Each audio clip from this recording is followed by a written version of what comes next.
The winter of 1603 arrived like a breath made of knives, cold, thin, unforgiving. On the edge of a small superstitious town stood a massive blackened rock, older than any church bell or weather-beaten cottage. Villagers believed strange things lived around it, but their fear of the unknown never stopped them from committing horrors of their own. On this night, the townspeople gathered with torches held high, flames trembling as though even the fire felt uneasy. 6 women, tired, frightened, wrongly accused, stood bound near the cursed rock. No trial, no chance to speak. Only the harsh judgment of a terrified crowd who saw evil in every shadow they did not understand.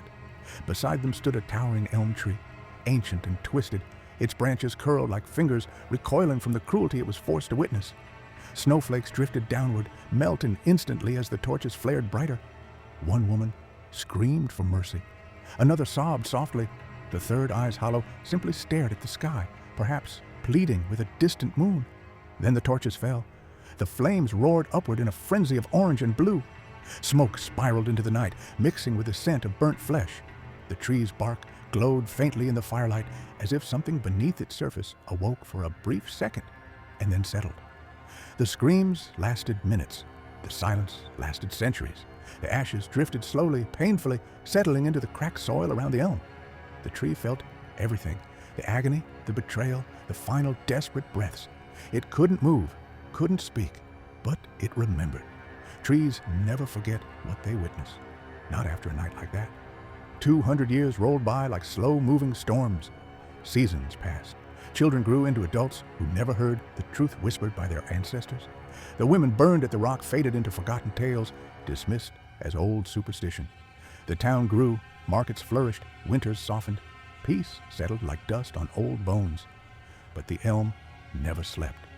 Some nights, when fog blanketed the ground thick as wool, travelers walking past the rock reported hearing faint voices, soft, layered, almost like weeping. Others avoided the area entirely, claiming the tree's branches seemed to shift when no wind blew. A few said the air around it felt colder, sharper, as if shadows had weight. No one believed them. Fear is easier to bury than to face. And then history repeated. A young girl, 18, pale, timid, was dragged to the same blackened rock. Little evidence, no defense. Whispers grew into accusations. Accusations turned into torches.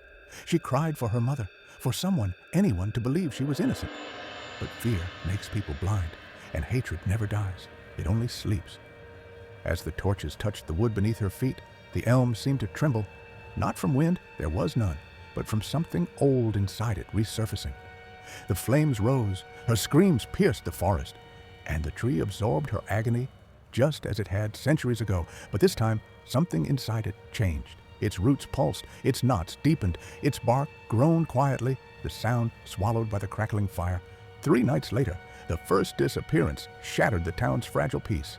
A merchant was found in the churchyard, twisted unnaturally, limbs bent as if invisible hands had folded him into a grotesque shape.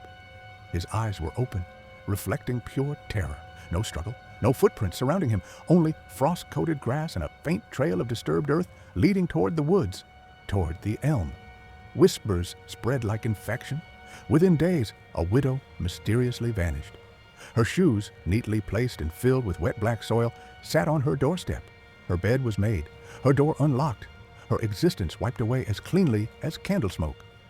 Then came the nights when houses began to groan with unnatural sounds. Not the wind, not animals, something else.